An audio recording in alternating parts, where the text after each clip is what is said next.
ശ്രീകൃഷ്ണന്റെ ബാല്യകാല സഖിയാണ് രാധ. ബർസാനയുടെ ഭരണാധികാരി വൃഷഭാനുവിൻ്റെയും കീർത്തിയുടെയും മകളായിട്ടാണ് രാധ വളർന്നത്. യമുനാ നദിക്കരയിലെ ഒരു പട്ടണത്തിലായിരുന്നു രാധാറാണി വളർന്നത്. ഒരിക്കൽ യമുനയിൽ കുളിക്കാൻ പോയ ഋഷഭാനു സ്വർണ്ണ നിറത്തിലുള്ള താമര കണ്ടു.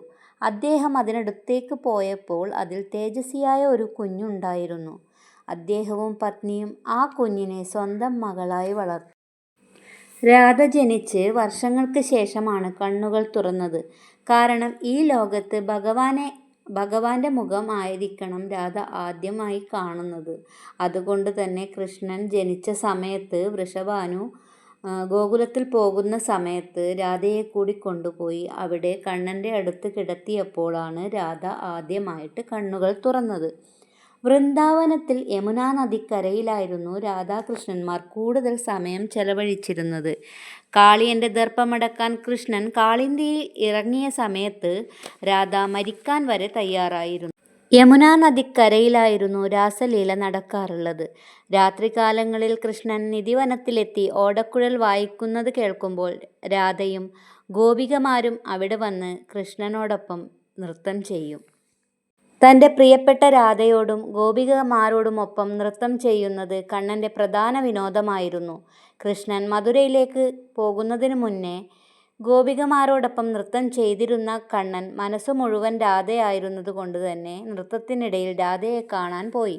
അപ്പോൾ ഗോപികമാർ നൃത്തം നിർത്താൻ തുടങ്ങിയത് മനസ്സിലാക്കിയ കൃഷ്ണൻ മായയാൽ ഓരോ ഗോപികമാരോടൊപ്പവും നൃത്തം ചെയ്യാൻ തുടങ്ങി. മധുരയിലേക്ക് കണ്ണൻ പോയാൽ ഇനി ഒരിക്കലും തിരിച്ചു വരില്ലെന്ന വേദനയിലായിരുന്നു ആ സമയത്ത് രാധ. ആ വിയോഗത്തിൽ കൃഷ്ണനെ ഓർത്ത് കണ്ണീർ പൊഴിക്കില്ലെന്നും കരയില്ലെന്നും കണ്ണന് രാധ സത്യം ചെയ്തു കൊടുക്കേണ്ടി വന്നു.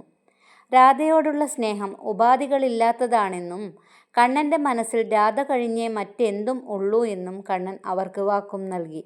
പിന്നെ ഈ ലോകം തന്നെ അറിയപ്പെടുന്നത് രാധാകൃഷ്ണനെ പറ്റിയായിരിക്കും. രാധേ കൃഷ്ണ പറഞ്ഞ് വൃന്ദാവനത്തിൽ ഇന്നും അഭിസംബോധന ചെയ്യുമ്പോൾ രാധേ കൃഷ്ണ അല്ലെങ്കിൽ രാധേ രാധേ എന്ന് പറഞ്ഞാണ്.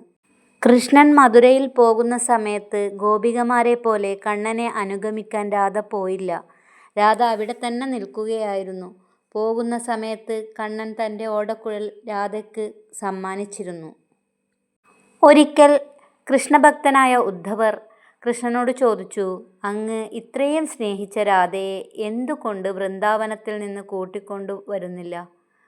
അപ്പോൾ ഭഗവാൻ പുഞ്ചിരിയോടെ മറുപടി പറഞ്ഞു, എൻ്റേതായി തീർന്നതിനെ എന്തിന് ഞാൻ തേടിപ്പോകണം? രാധയും കൃഷ്ണനും രണ്ടല്ല, ഒന്നാണ്. വൃന്ദാവനത്തിൽ നിന്നിറങ്ങിയ ശേഷം കൃഷ്ണനെ മനസ്സ് നിറഞ്ഞ് ചിരിക്കുവാനോ സന്തോഷിക്കാനോ കഴിഞ്ഞിരുന്നില്ല. എല്ലാം എൻ്റെ രാധയിലാണ്. ഈ ശരീരം മാത്രമേ ഇവിടെയുള്ളൂ. ഒരിക്കൽ കണ്ണനോട് രാധ ചോദിച്ചു, എന്താ കണ്ണാ അങ്ങ് എന്നെ വിവാഹം കഴിക്കാത്തത്? അപ്പോൾ കൃഷ്ണൻ പറഞ്ഞു, രാധേ, വിവാഹം രണ്ട് വ്യക്തികൾ തമ്മിലാണ് നടക്കുന്നത്. എന്നാൽ നമ്മൾ രണ്ടല്ല, ഒന്നാണ്. അപ്പോൾ ഞാൻ എങ്ങനെയാണ് എന്നെ തന്നെ വിവാഹം കഴിക്കുക എന്നാണ് കണ്ണൻ പറഞ്ഞത്. വാർദ്ധക്യകാലത്ത് രാധ അവസാനമായി കണ്ണനെ കാണാൻ ദ്വാരകയിൽ പോയിരുന്നു. അന്ന് തിരിച്ചു പോകുമ്പോൾ രാധയുടെ പിന്നാലെ കൃഷ്ണൻ വന്നിട്ട്, രാധയ്ക്ക് എന്തു വേണേലും എന്നോട് ചോദിക്കാം, ഞാനിതാ എല്ലാം ഉപേക്ഷിച്ച് നിൻ്റെ അടുത്ത് വന്നിരിക്കുവാണെന്ന്. അപ്പോൾ നടന്ന് തളർന്ന് ക്ഷീണിതയായ രാധ കണ്ണൻ്റെ മടിയിലേക്ക് കിടക്കുകയായി. അവസാനമായി കൃഷ്ണൻ്റെ വേണുഗാനം കേൾക്കണമെന്ന് ആവശ്യപ്പെടുകയും ചെയ്തു. വേണുഗാനം അവരെ അവരുടെ നല്ല ഓർമ്മകളിലേക്ക് എത്തിച്ചു.